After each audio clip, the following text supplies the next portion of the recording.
తరుగు పేరుతో దాదాపుగా ఒక్కొక్క క్వింటాల్కు 3.5 కిలోలు ఇవాళ తీసేస్తూ ఉన్నారు. ఆ విషయంలో కూడా ప్రభుత్వం గతంలో ఇదే కాంగ్రెస్ పార్టీ నాయకులు ప్రతిపక్షంలో ఉన్నప్పుడు ఈ తరుగు విషయంలో ఏమేమి మాట్లాడినారో అవన్నీ కూడా సామాజిక మాధ్యమాల్లో ఉన్నాయి. మరి వారు ఆనాడు చెప్పిన మాటల్ని నేను ఉటంకిస్తా ఉన్నాను, కొత్తదేం లేదు.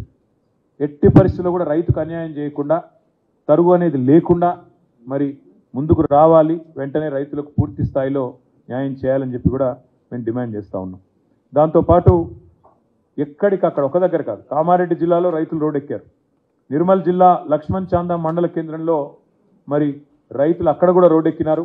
తడిసిన ధాన్యం ఎక్కడికక్కడ తడిసిపోయి ఆగమాగం అయిపోతే అక్కడ కూడా రైతులు రోడ్డెక్కి ధర్నాలు చేస్తూ ఉన్నారు. యాదాద్రి భువనగిరి జిల్లాలో బీబీనగర్ దగ్గర ధాన్యం బస్తాలతోనే నిరసన కూడా తెలిపినారు. వరంగల్ వెళ్లే రోడ్డు మీద మరి వాహనాల రాకపోకలు స్తంభించిపోయిన పరిస్థితి. రాజన్న సిరిసిల్ల జిల్లాలో కూడా ఈరోజు కోనరావుపేట మండలం మల్కపేటలో రైతులు ధర్నా చేస్తూ ఉన్నారు. వరి ధాన్యం కొనుగోలు చేపట్టడం లేదంటే రాష్ట్ర వ్యాప్తంగా దాదాపు నేను కోట్ చేసింది కేవలం 4 జిల్లాలు: యాదాద్రి భువనగిరి, నిర్మల్, కామారెడ్డి, రాజన్న సిరిసిల్ల. ఇవి మాత్రమే కాకుండా ఇంకా చాలా చోట్ల రైతులు గత 25-30 రోజులుగా ధాన్యం తెచ్చిన తర్వాత కూడా ఇంతవరకు కొనుగోలు చేయకుండా, అధికార యంత్రాంగం పట్టించుకోకుండా, పర్యవేక్షించే నాదుడు లేకుండా దయనీయమైన స్థితిలో ఉన్నారు.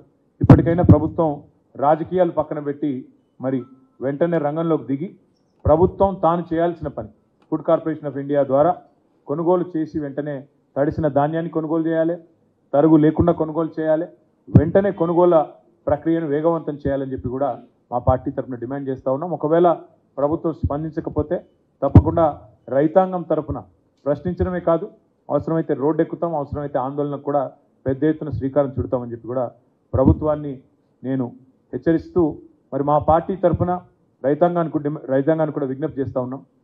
మీరెవరూ ఆందోళన పడాల్సిన అవసరం లేదు. మీ తరఫున కేసీఆర్ గారు, బీఆర్ఎస్ పార్టీ యంత్రాంగం మొత్తం ఉంది. మీరు ఎక్కడికి పిలిచినా వస్తాం, మీరు ఎప్పుడు పిలిచినా వస్తాం.